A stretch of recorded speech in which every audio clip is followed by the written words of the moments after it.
Picture this. Your phone buzzes on a Friday evening. It's a friend asking, "Hey, what are you doing this weekend?" Instantly, your stomach drops. You feel this weird wave of anxiety before you even reply. Why? Because you know it's a trap. If you say, "Nothing," you've just handed them a blank check to sign you up for 6 hours of heavy lifting or a soul-crushing family event. We've all been there, backed into a corner by a vague question, forced to either sacrifice our Saturday or look like a selfish jerk. But what if I told you the problem isn't that your friends are manipulative, or that you're a bad person for wanting to stay in your pajamas? The real culprit is a silent, invisible mistake we all make that ruins relationships without us even realizing it. The truth is, most people aren't trying to trick you. They're just accidentally giving you homework. When someone asks for a vague favor like, "Can you help me move?" or "Can I pick your brain sometime?" your brain instantly panics because it hates uncertainty. It starts calculating the worst-case scenario. You wonder, am I signing up to lift one box? Or am I packing their entire kitchen while they sit on their phone? We naturally say no to ambiguity, not to the person. But there is a surprisingly simple way to ask for exactly what you need without making people resent you. And it all comes down to a shift in how you speak. Let's talk about the absolute nightmare that is helping a friend move.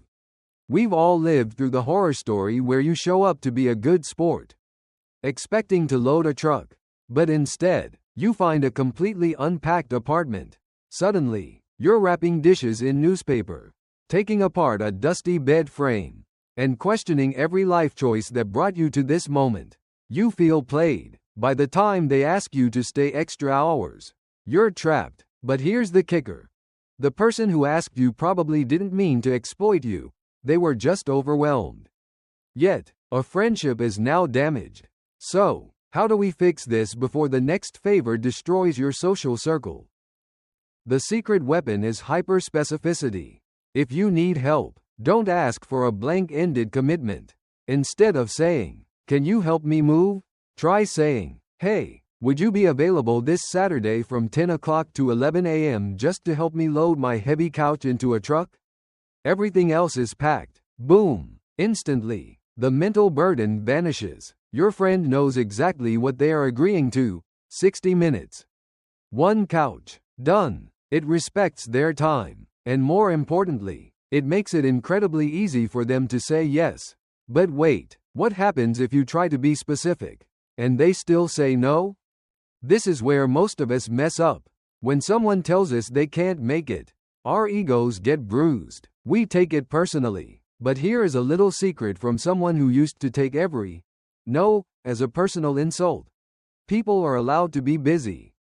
In fact, if you want people to trust you, you have to give them an explicit, comfortable way out. Adding a simple phrase like, "Totally fine if you're too busy or just want to relax this weekend," changes the entire dynamic. It lowers the social pressure completely.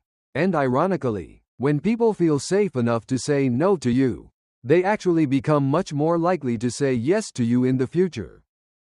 Think about how this applies at work, too. How many times has a coworker sent you a message that just says, "Hi, got a second?" and then nothing else? You sit there staring at your screen, ignoring it for 20 minutes because you know that 1 second usually means an hour of fixing their messy spreadsheet.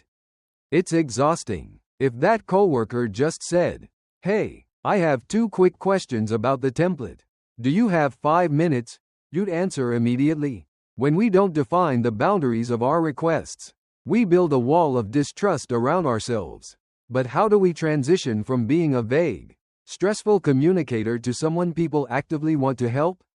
It requires a complete flip in how we approach human connection. We need to practice what some people call conversational kindness. Before you open your mouth to ask for a favor, you need to do the heavy lifting first. Do your own homework. Know the exact times, the exact tools needed, and the exact scope of what you are requesting. Don't dump your messy, unorganized problems onto someone else and expect them to sort through the chaos for you. When you do the prep work beforehand, you aren't just asking for help, you're showing deep respect for the other person's life. Let's look at a concrete roadmap to master this skill starting today. Step 1. Define the box. Never ask a question that leaves the timeline open. Give an exact start and end time for your request.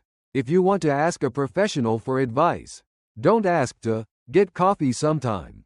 Ask for 10 minutes on Tuesday at 3 p.m. to ask 3 specific questions. Step 2. Limit the scope. Be crystal clear about what the favor does not include.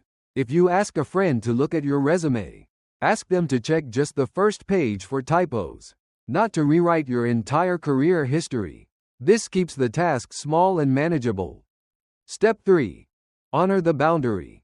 When that clock hits the specified end time, you must stop. If you promised your friend you'd only take 20 minutes of their time to talk about a design project, then at minute 20, you say, "Hey, our time is up. I want to respect your day," even if they offer to stay longer.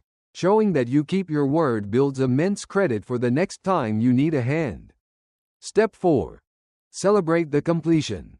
Show genuine gratitude that matches the favor.